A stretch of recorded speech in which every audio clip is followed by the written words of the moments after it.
करवा चौथ के दिन महिलाओं को 9:30 तक चंद्र दर्शन की प्रतीक्षा करनी चाहिए थी। शाम तक सब कुछ सामान्य था, किंतु उसके बाद भगवान शिव बेहद नाराज प्रतीत हुए। 25 अक्टूबर 2021 को, अभी 2 दिन पहले, मुजफ्फरनगर पहुंचने वाले दैनिक हिंदुस्तान के अनुसार मुजफ्फरनगर की बुजुर्ग महिलाएं संवाददाता से बताती हैं कि उन्होंने ऐसा परिदृश्य जीवन में पहली बार देखा है। बाजारों में लगे होर्डिंग्स गिर गए, दुकानदारों का सामान आंधी में उड़ गया। यह एक भयावह परिदृश्य था। अनेक स्थानों पर बिजली गिरने की घटनाएं भी घटी। प्राकृतिक मामलों में हालांकि हस्तक्षेप वर्जित माना गया है, किंतु अनथक परिश्रम के बाद यह संभव हो सका। महिलाएं 9:30 तक चांद निकलने की प्रतीक्षा कर सकती थी। प्राकृतिक मामलों में छेड़छाड़ के संदर्भ में भगवान बुद्ध के जीवन की एक घटना का उल्लेख अति महत्वपूर्ण है। सनातन परंपरा में भगवान बुद्ध को भगवान विष्णु का अवतार माना गया है। भगवान बुद्ध, मेरा ऐसा मानना है कि भगवान बुद्ध भगवान विष्णु का शांताकारम स्वरूप थे। भगवान बुद्ध ने जिस बोधि वृक्ष के नीचे बैठकर तपस्या की, उस बोधि वृक्ष के नीचे बैठकर भगवान बुद्ध ने किस आराध्य की तपस्या की, इस संबंध में उन्होंने कोई उल्लेख नहीं किया, या वे किस मंत्र के माध्यम से तपस्या कर रहे थे, इसका भी उन्होंने उल्लेख नहीं किया। भगवान बुद्ध से जब पूछा जाता था कि क्या वे ईश्वर हैं, तो भगवान बुद्ध मुस्कुरा देते थे। यहां उल्लेखनीय यह है कि भगवान बुद्ध ने केवल 4 तत्वों को स्वीकार किया: जल, पृथ्वी, वायु और अग्नि। आकाश तत्व को उन्होंने उल्लेखित नहीं किया। वाल्मीकि रामायण के अनुसार भगवान राम एक जगह कहते हैं कि धर्म मेरे अहंकार की रक्षा करता है।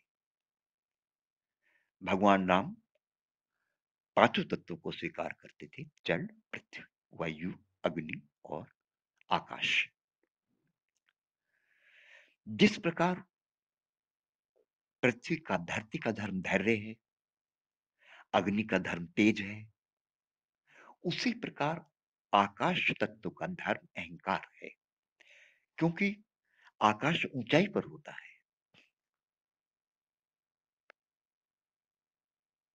यह एक विचारणीय विषय है। तो भगवान बुद्ध ने केवल 4 तत्वों का उल्लेख किया, आकाश तत्व का उल्लेख नहीं किया। इसका एक तात्पर्य यह भी है कि जो व्यक्ति अहंकार रहित हो गया हो, वह आकाश तत्व को कैसे स्वीकार कर सकता है, या वह स्वीकार तभी तो करेगा जब उससे वह अनुभव करेगा।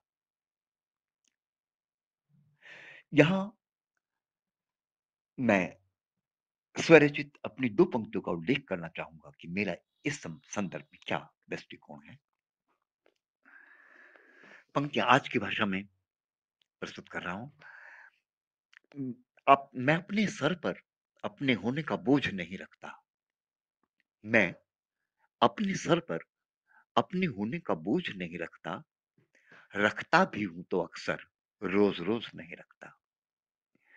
क्या यह आवश्यक है कि हम हर समय अपने होने का एहसास अपने साथ लिए फिरे कि मैं ये हूं, मैं ये हूं, मैंने ये किया, मैंने वो किया? कभी व्यक्ति को आम व्यक्ति भी होना चाहिए। एक फूल सा एहसास, एक हल्कापन, व्यक्ति में कभी-कभी निश्चित रूप से होना चाहिए। अकड़ में और अहंकार में अंतर है। भगवान राम का उन्नत चेहरा, गौरवशाली चेहरा उनके आकाश तत्व की उपस्थिति देता है। संभवतः जिस बात को भगवान राम ने अहंकार कहा, वह उनका स्वाभिमान था और बिना स्वाभिमान के व्यक्ति जी कैसे सकता है? एक भगवान राम एक राजा थे, क्षत्रिय थे, सन्यासी नहीं थे, अंत तक सन्यासी नहीं थे। किंतु बुद्ध एक भिक्षु के रूप में भी हमारे समक्ष आते हैं।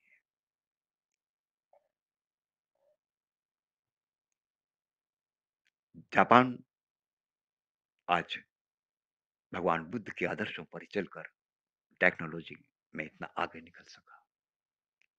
किंतु जैसा कि मैंने कहा, उसके सामने इज़राइल और फिलिस्तीन जैसा कोई मामला नहीं है।